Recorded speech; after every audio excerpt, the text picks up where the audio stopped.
Hello guys, smart saving YouTube channel में आप सबको दिल से स्वागत करता हूँ। चैनल के ऊपर फर्स्ट टाइम विजिट कर जरूर सब्सक्राइब कर लीजिएगा, साथ में बेल आइकन जरूर प्रेस कर लीजिएगा, ठीक है?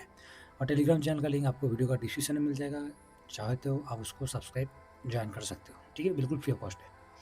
तो चलिए गाइस, अभी हम लोग एक ऐसा ईटीएफ के बारे में डिस्कस करेंगे जो कि बहुत टाइम से मतलब इतना डिलीवरी आज जो हुआ है, वो इससे पहले इतना नहीं हुआ है और अच्छी बात है कि ये अभी भी मतलब हम लोग के पास होल्डिंग में है, तो कम से कम मेरे पास तो 4-5% से ज़्यादा ये अभी भी डाउन की तरफ है, ठीक है? और अपना ऑल टाइम हाई से अभी बहुत ही नीचे भी ट्रेड कर रहा है।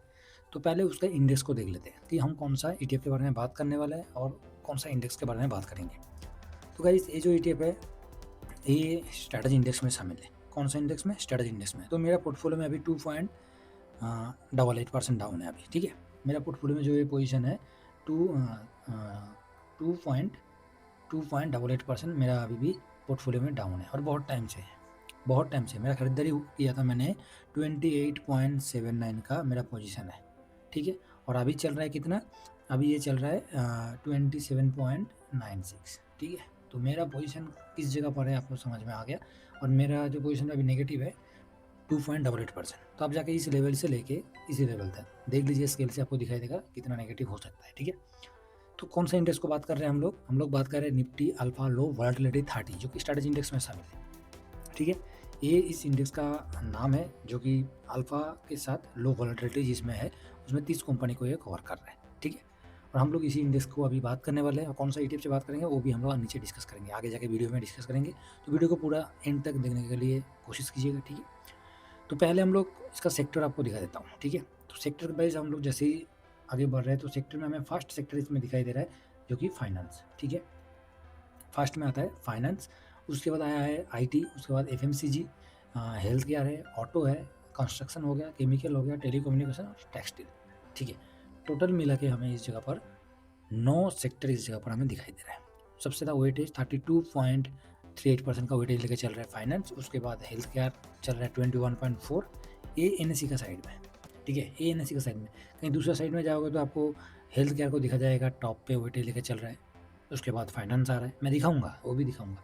मगर एनएससी का साइड में हम लोग देखेंगे तो इसका फाइनेंशियल सबसे ज़्यादा वेटेज लेके चल रहा है, ठीक है? उसके बाद हेल्थ केयर हो गया, उसके बाद आईटी, एफएमसीजी दोनों के दोनों इक्वल है, दोनों के दोनों बराबर है। और ऑटो कंस्ट्रक्शन में थोड़ा-सा वेटेज है ऑटो से ज़्यादा, बाकी केमिकल में भी वेटेज है, टेलीकम्युनिकेशन में भी वेटेज है, ठीक है? तो ये चीज़ समझ में आ गया कौन-सा इंडेक्स में और कौन-सा सेक्टर है इसमें। आगे बढ़ते हैं हम लोग, कौन-सा ईटीएफ के बारे में बात कर रहे थे, तो ये है निफ्टी अल्फा लो वोलेटिलिटी 30, ठीक है? जो कि इसका एनएसई कोड आपको एएलपीएल 30 ईटीएफ, मैं लिख देता हूँ एएलपीएल 30 ईटीएफ, ठीक है? जो कि आईसीआई का है, ओके? तो ये ईटीएफ बहुत टाइम से हम इसका चार्ट पे, गूगल चार्ट पे आप देख लेते हैं पहले, तो ड्यूरिंग ईयर तक हम देखेंगे। तो ड्यूरिंग ईयर का आपको रिटर्न इसमें क्या दिखाई दे रहा है? ड्यूरिंग ईयर में 0.43% का डाउन है। 1 साल जाएँगे तो 4% आपको डाउन होते हुए दिखाई देगा और मैक्सिमम 5 साल की तरफ जाएँगे, 5 साल तो हुआ नहीं है, फिर भी टॉप से लेके अभी तक देखा जाएगा तो ये 13% डाउन है। 13.80% हमें डाउन होते हुए दिखाई दे रहा है, जो कि टॉप से मतलब 27 सितंबर 2024 से लेके 15 दिसंबर 2025 तक हमें 18, तो इतना मतलब 14% का एप्रॉक्स आपको डाउन होते हुए दिखाई दे रहा है, ठीक है? इसका खास करके एक चीज़ है कि ये अल्फा जनरेट करने वाला इंडेक्स है और जिसमें लो वोलेटिलिटी है, मतलब वोलेटिलिटी कम है जिसमें, उसको कवर कर रहे हैं। तो वेटेज के मामले में हमने देखा और थोड़ा-सा इसका टेक्निकल और थोड़ा कुछ देख लेते हैं, जिससे कि हम और आसानी से इसको समझ पाएँगे, ठीक है? तो इसका जो रियल टाइम एनएवी अभी चल रहा है 26.96 का और जिसका प्राइस अभी 27.96, ठीक है? तो एनएवी से थोड़ा ऊपर में चल रहा है। मार्केट कैप 1701 करोड़ का मार्केट कैप है। एक्सपेंस रेशियो देखा जाएगा तो 0.41% है और साथ में ट्रैकिंग एरर देखा जाए तो 0.21, ठीक है? तो ये इस ईटीएफ का ट्रैकिंग एरर 0.21 है, थोड़ा-सा ज़्यादा ही है। बाकी एक्सपेंस रेशियो भी 0.41 है। और थोड़ा-सा आगे चलते हैं, जो कि इसका पीई की तरफ देखेंगे तो पी 35.71 का पीई है और पीबी रेशियो 5.13 है, ठीक है? ये दोनों का पीई और पीबी है। सेक्टर वाइज़ थोड़ा-सा हम इसको देखें तो फाइनेंस में इसका सबसे ज़्यादा वेटेज है, इसलिए एचडीएफसी इसका फर्स्ट वेटेज लेके चल रहा है, उसके बाद सन फार्मा, आईसीआई बैंक, अपोलो, भारत एयरटेल। और भी कुछ हम इसके नीचे देखेंगे तो आप देख पाओगे कि इसका मार्केट कैप सबसे ज़्यादा लार्ज कैप में है और मिड कैप में है। मतलब सबसे ज़्यादा लार्ज कैप में 83.27% है, उसके बाद मिड कैप में है, तो स्मॉल कैप इसमें है नहीं है। और ख़ास करके इस ईटीएफ में एक ही पॉजिटिविटी है, जो कि लो वोलेटिलिटी है। और करंट टाइम आप देखो इसमें 5 दिन में ये 1% के आसपास रिटर्न दिया है, 1 महीने में कुछ रिटर्न इसमें है नहीं है, 6 मंथ में 1.45% का रिटर्न दिया है। बीच-बीच में स्विंग दिया है, तो मोटा-मोटी इसमें बीच में स्विंग इतना तो ज़्यादा दिया ही कम दिया है, हम लोग इसको देख लेते हैं। तो मोटा-मोटी आपको 4 साढ़े 4% के आसपास एक 4% का एप्रॉक्स मान के चल सकते हैं कि एक हमें इसमें स्विंग दिया है।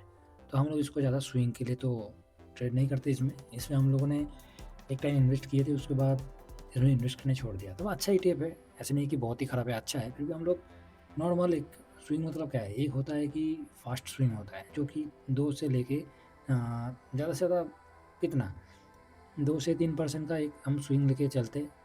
उसके बाद आता है 5 से 6% का, उसके बाद आता है कितना 7 से लेके 10% का, उसके बाद भी आता है तो ज़्यादा से ज़्यादा 11 से लेके 15% का। ठीक है? इस तरीके से हर एक जगह पर अलग-अलग स्विंग होता है। ठीक है? जो फास्ट स्विंग करने वाला होता है वो है 2 से 3% और 5 से 6% का एक फास्ट स्विंग के लिए चलते, और बाकी 7 से लेके 10, 11 से लेके 15 जब होता है ये एक लंबा समय के लिए, और वो इस ईटीएफ में इस कैटेगरी में पड़ता है। ठीक है? 11 से 15% का एक रिटर्न इस ईटीएफ में उस कैटेगरी में पड़ता है। ठीक है? ये वो फर्स्ट वाला में शामिल नहीं है। तो चलिए गाइस, इसका थोड़ा-सा हम लोग डाटा की तरफ चलते हैं, और डाटा में देखेंगे तो इसमें लास्ट टाइम पे जो डिलीवरी हुआ है, बहुत बढ़िया डिलीवरी हुआ है, और वो हुआ है आज, जो कि 46 करोड़ का आपको इस जगह पर वैल्यू के साथ ट्रेड हुआ है। तो 46 करोड़ मतलब पूरा के पूरा मंथ में देखेंगे तो इतना नहीं हुआ है, तो बहुत ही खास है। साथ में डिलीवरी 96% का, भाई साहब क्या अचानक हो गया कि 92% इधर हुआ था, मगर वैल्यू की तरफ जाएँगे तो इतना कुछ नहीं था। डिलीवरी जो पोज़ीशन लिया गया था 16 लाख का होते हुए दिखाई देता है, और इस जगह पर 1 करोड़ 61 लाख का हुआ है। 1 करोड़ 61 लाख, तो बहुत ही ज़्यादा, मतलब बहुत ही ज़्यादा होते हुए हमें दिखाई दे रहा है। साथ में वॉल्यूम भी इंक्रीज़ हो गया भाई साहब अचानक, जहाँ पर 17 लाख चल रहा था उस जगह पर 1 करोड़ 67 लाख होते हुए दिखाई दे रहे हैं। तो ओवरऑल पूरा के पूरा बात किया जाए तो इन्वेस्टर अभी इस जगह पर एक्टिव हो रहा है। बहुत ही ज़्यादा एक्टिव हो चुका है आज का डेट पे, बहुत ही ज़्यादा। नहीं तो ये एक ही रेंज में चल रहा था, ये एक ही रेंज में चल रहा था। हम लोग थोड़ा इसको चार्ट के ऊपर चलते हैं, ठीक है? तो अब देखोगे मैं लाइन चार्ट किया हूँ, और लाइन चार्ट में मैं इसलिए किया हूँ कि थोड़ा-सा हमें समझने के लिए आसान हो जाएगा। बाकी नॉर्मल चार्ट में करेंगे तो समझ में नहीं आएगा, क्योंकि बहुत पूरा हम लोग मई से लेके ले रहे हैं, ठीक है? और इस ईटीएफ की एक चीज़ आप देखिए, ये रेंज बाउंड में, मतलब हम लोग इस लेवल से लेते हैं और ये इसी रेंज में घूम रहा था, इसी रेंज में, मतलब थोड़ा सा ऊपर लेते तो ये रेंज हो गया इसका, ठीक है? ये रेंज हो गया। क्यों इस रेंज को मैं बोल रहा हूँ, ये एक हाई बनाया था इस ईटीएफ का, ये हाई था, उसके बाद थोड़ा सा करेक्शन हुआ था, उसके बाद उसको तोड़ के ऊपर गया था, उसके उसी रेंज में घूम रहा था, थोड़ा बहुत नीचे आया था, उसके बाद फिर से बाउंस बैक, थोड़ा बहुत नीचे आया, उस लेवल से दोबारा बाउंस बैक, थोड़ा बहुत नीचे आया, उसके बाद दोबारा बाउंस बैक। तो ये लेवल एक लेवल सपोर्ट की तरफ आपको दिखाई दे रहा है, जो कि 27 का है, ठीक है? अप्रॉक्स में बता रहा हूँ 27 का है, एक सपोर्ट का लेवल है 27, और इसी टाइम से बहुत मतलब मई से लेके, ये मई का मंथ है, तो मई से शुरुआत की हमने इस लेवल से, मई से लेके अभी तक दिसंबर तक वो इसी रेंज पे है, और अपना हाई से मैंने दिखाया अभी भी, हाई से कितना परसेंट, 13.80% अभी भी अपना हाई से लेके डाउन भी है, ठीक है? और जो ये पोजीशन बना है बहुत ही अच्छा पोजीशन बनाते हुए दिख रहा है हमें, और ख़ास करके बहुत टाइम के साथ हुआ है, ठीक है? तो ये इसका एक रेजिस्टेंस दोबारा है, आपको दिखाई दे रहा है। तो उम्मीद करते हैं कि इसको अभी ज़्यादा से ज़्यादा हम इसमें, अभी 27.99 चल रहा है, तो चलते हैं कैंडल में और इसको हम समझ लेते हैं कि अभी का इसमें जब 96% का डिलीवरी हुआ है, तो क्या आगे का उम्मीद हम इन्हें कितना लेके चल सकते हैं, ठीक है? कितना हो सकता है हमारे हिसाब से। तो ख़ास करके देखिए, अभी इससे पहले भी इसने जो ऊपर की तरफ टच किया था, वो था कितना, एक रेंज हमने लगा देते हैं जो कि आपको आसानी से समझ में आ जाएगा, ठीक है? तो इस लेवल को हम ले लेते हैं, जो कि 28.12, और अभी आपको प्राइस जो करंट टाइम चल रहा है 27.99, ठीक है? तो कल का डेट पे इसका जो व्यू मेरे सामने आ रहा है, और मैं जो इसमें अभी देख पा रहा हूँ कि कल का डेट पे इस लेवल को क्रॉस करने का क्षमता इसमें रख सकता है, जो कि मोटा-मोटी आपको परसेंटेज वाइज़ हम देखेंगे तो कितना परसेंट का हो रहा है। तो ये यहाँ से जो अभी प्राइस चल रहा है उसके आधार पर इस प्राइस को हम यहाँ से देखेंगे तो आधा परसेंट का मूवमेंट हमें दिखाई दे रहा है, ठीक है? आधा परसेंट है। तो ये इसको जब 96% का डिलीवरी है और इतना बड़ा क्वांटिटी लिया गया है, और आप देख पा रहे हो कि वॉल्यूम का कैंडल कितना फास्ट बढ़ते हुए दिखाई दिया, और जब भी इस तरीके से मूवमेंट, इसमें इससे पहले छोटा वॉल्यूम हुआ था तो इतना बड़ा मूवमेंट हमें दिखाई दिया, और अभी तो ये वाला इतना सारे, मतलब इतना बड़ा वॉल्यूम का कैंडल दिखाई दे रहा है, तो क्या मूवमेंट होने होगा? नहीं, ज़रूर होगा। तो इसलिए हम लोग इसके ऊपर बिल्कुल आधा परसेंट से ज़्यादा ही कल इसमें हम पॉजिटिविटी लेके चल सकते हैं। हो सकता है कि 1% के आसपास आ जाए, मगर ये लेवल खास है 28.13, इस लेवल के ऊपर क्लोजिंग कल के डेट पे इस ETF में देख सकते हैं हम लोग, ठीक है। बाकी नीचे की तरफ तो अभी कुछ बोलने का मतलब ही नहीं है। और नीचे की तरफ आया, इससे पहले भी नीचे की तरफ आया था, जो कि इस लेवल से इसमें घुमा है, इधर भी इस लेवल से घुमा है। तो मोटा-मोटी सपोर्ट की तरफ देखा जाएगा तो ये लेवल एक लेवल हो रहा है, जो कि 27.70 के आसपास, बस यही है, ठीक है। बाकी ऑलरेडी हम लोगों ने देखा ये रेंज बाउंड में है, और कल के लिए इसमें बिल्कुल एक अच्छा मोमेंट हम देख के चल सकते हैं, और हो भी सकता है, होगा, ज़रूर होगा। जब इस तरीके से पोजीशन बनाया जाता है तो कुछ ना कुछ हरकत होता है। और 28.12 का जो मैंने लेवल सेट किया, इस लेवल से ये अपना ऊपर की तरफ जाने के लिए अभी तैयार है, और हो सकता है कि इससे इस ETF में हमें एक बहुत टाइम के बाद एक अच्छा मूवमेंट भी दिखाई दे। तो ये ETF चल गया तो बहुत बढ़िया है, और इस ETF को खींचा, मतलब ये ETF आपको बढ़ते हुए दिखाई दिया तो समझ लीजिए कि मार्केट बढ़ेगा, क्योंकि इसमें लार्ज कैप में सबसे लो वॉलेटिलिटी है। जो सबसे ज़्यादा वॉलेटिलिटी कम है उस ETF, मतलब स्ट्रॉन्ग बिल्कुल मजबूत वाला जो है, जितना भी कंपनी है सब इसमें बैठा हुआ है। आप जाके उसमें वॉच आउट कर सकते हैं, उसका होल्डिंग में NSE का साइड में उसका फैक्ट साइड भी मिल जाएगा, ठीक है।